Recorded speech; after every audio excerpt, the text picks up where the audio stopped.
Hey everyone, I'm teen writer Noah Barfield, author of that incredible, amazing action fantasy novel, Legend, which is on Amazon now, and I'll be providing a link for it in the description below. Or you can just click here. Either one works, so take your pick and check out my novel. Now this is Writer's Corner, but you already knew that. Moving on, in this video I'm going to be talking about writing teenagers. And I know you may be thinking, if I'm a teenager, what do I need to watch this video? I should be able to write teens perfectly fine, considering I am one. What's the point? Well, first off, this video was a request, and I thought it was a really great idea, which is why I'm doing it. Secondly, I like my videos to be well-rounded, meaning if I'm going to be talking about writing a child, I like to also be talking about writing teenagers, adults, elderly, etc. I want my videos as a whole to be a well-rounded, diverse cast of writing tips. Also, it's really fun to talk about writing teenagers for me, and I'm really excited to do it. So, this video I'm going to be covering a few things relating to writing teenagers. I'm going to be covering what they represent in stories, as well as their characteristics, strengths, and weaknesses. I always enjoy that last one, but I think I'm going to really enjoy it this time. So, what do teenagers represent in stories? What is their purpose? Why are they here? Teenagers can represent a couple of things in your stories, or they can represent all of them. But they commonly represent rebelliousness, not wanting to follow the rules, a desire to be different.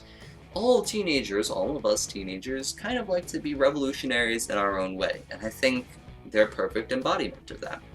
Additionally, teenagers are really good at personifying growing pains. They're really good at being the perfect representation for change, growth, confusion, chaos, development, as well as youth and stubbornness. We embody those really well. Also, they can be a great anchor point in stories, because in stories commonly weak teenagers have to deal with real-world challenges and fantastical situations. Thanks, writing community, we love it. But, so say your main character, your protagonist is in school. Real-world challenge that many teenagers have to face often, every day really. But now to make it interesting, this real-world challenge is in a fantastical setting because they're in space and they can't contact Earth even though their space station is running out of oxygen for unknown reasons, as well as an alien ship that is docked near them, but they can't contact them for whatever reason and they don't know the intentions of that crew. Also, they're the chosen one. Thanks, world. So this is a great anchor point because it allows us to relate to the situation, the setting, and the characters, because many of us have experienced going to, that real-world challenge and having to face it, aka school, in this. But there's also these fantastical extraneous settings and elements and variables that make it an interesting, attention-grabbing story. Now, teenagers are great to write and great personifications and representations of different things in your story, but it can be difficult to get into the headspace of writing teenagers, even if you are one, because sometimes we don't always feel like how teenagers are. So, a great way that I find to get into headspace of writing teenagers is to listen to music that makes you feel that way. So I would recommend, this can make me sound old, but listening to popular teen music.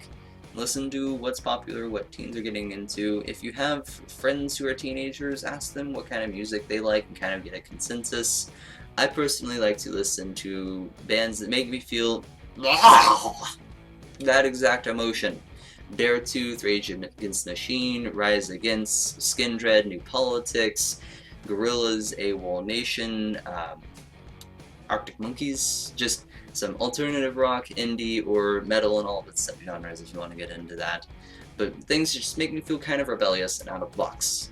Now, besides just listening to music, because that can be distracting for some people, you can also get angry about things. If you think about a strong opinion you have. Now think about a contrasting opinion to that strong opinion. Think about how that makes you feel. Think about how that makes you feel deep down inside in a volatile manner. You're on your way. Now also think about trying to express this strong opinion to an authority figure while you're wearing really ugly clothes and you didn't prepare a speech. This captures the perfect social awkwardness that many teenagers feel that they have to deal with. Additionally, think about someone that is exactly like you in almost every single way. What would you do to be different from this person? If they're going through the exact same things as you right now, what would you do physically, aesthetically, mentally, emotionally to separate and differentiate yourself from this person? What would you do to be different, and how much of a driving force would that be? How much would you care about it, and how much would that take the care that you have for real life and for everything else, and focus it towards that one goal? Now, I've already covered some of the characteristics of teenagers, but let me talk about a few more. Teenagers, well, first I should say teenagers are smarter than other people think they are, but not as smart as we think we are. Teenagers are more volatile, I guess I would say. They have a little more brash and reckless nature to them, even whenever we feel shy and introverted. We're a little more brash and reckless about that shy introvertedness because we don't have the foresight necessary because of experience or because of our brain chemistry to know what the consequences fully are going to be and to actually realize all of them until later. Similar to how a child does not fully grasp the reality and impact of shooting people in a video game until much later in life, and that it is in fact murder, we similarly don't grasp the full consequences of our actions until after they happen. Also, our brain chemistry is different, which means our thought processes are going to be different as well. We have all these hormones raging, which is super fun, and we also have a lot of bodily development that is going through. A great tip for whenever you're writing teenagers is to have all of their different biological things that are happening to them, and mental, physical, all of that. Have them be represented in certain challenges that they have to overcome, so thus your character grows stronger through overcoming what is naturally being thrown at them. This is a great way to have younger readers especially relate and feel great about these characters because they're overcoming things that they have to already overcome. They may just be overcoming it in a more fantastical situation.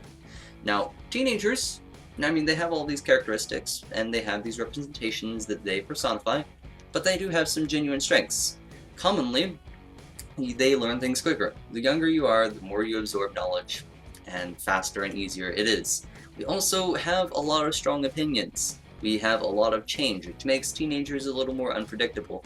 Our volatility can actually be great if we can aim it, at least. Kind of like Bruce Banner does with the Hulk. He may not be able to control it, but he can at least aim it, and that's how many teenagers can feel about their emotions. That's what I like to do with my characters. They may not be able to fully grasp or understand the emotions they're going through right now and why they feel so many of them, but they can at least use them in a productive manner towards whatever they're doing. They can be fuel, basically. Teenagers also are typically really creative. They tend to be on the edge of things and understand new concepts a lot faster. It goes back to that learning thing that is commonly easier for them. Not saying that they don't have their faults. Teenagers do. Like I've said, we're brash, we're reckless, we don't realize the consequences of our actions until it's too late. We're really arrogant most of the time, or we're painfully shy. Sometimes both, and it hurts a lot.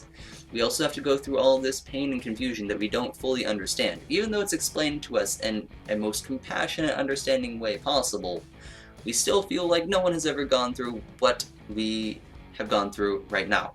Teenagers naturally want to be around people. We start becoming social animals more and more and feel that desire, but we're also simultaneously isolationists in how we act towards ourselves. It's whenever self-esteem starts to become a thing and an issue. There's a lot of, just challenges that come with being a teenager, which I'm not saying that the challenges of adults are more or less than teenagers. I'm not going to get into that. But there are challenges that teenagers have to face, which can easily be represented in stories and in the books that you're writing. If you have a character who is having to suffer through self-esteem, making them go through things that require confidence to be able to overcome, giving them maybe abilities that can save the day, but they have to have the confidence and ingenuity to use them. These are great things to improve and build upon your character, or to destroy them depending, and allow you to exploit or strengthen depending on your whim. Teenagers are very malleable. I think that's the greatest thing, is children are malleable, but teenagers are in this chaotic period that basically renders us mush. And most of the strong opinions we have, I believe, are formed by the age of 15, meaning teenagers can have a lot of opinions crammed into them in a really short amount of time if you want to do that. So This allows for a great learning experience for you writing teenagers, and it allows great learning experience for your teenage characters because they can learn new skills quickly and then they stay with them. And also their interests commonly go with them through the rest of their lives that they have developed now. Now, teenagers are, in my opinion, an important part of many stories, which is why we have an entire section and genre dedicated to them, young adults. But they aren't writing material for everyone. But I hope that this video has helped in actually talking about some of their strengths and weaknesses, and just covering some of the general things about teenagers that you should keep in mind whenever you're writing about them, as well as some tips on how to go about writing teens. So, thank you for watching. Please don't forget to subscribe, because I know you can be forgetful sometimes. It's okay. Sometimes I walk down the stairs and forget why I walked down. It's fine. But don't forget to subscribe. Tell your friends, or not friends, and everyone really, to subscribe, because it makes me want to continue what I do. Thank you all for your encouragement and for watching, and I hope you continue to enjoy.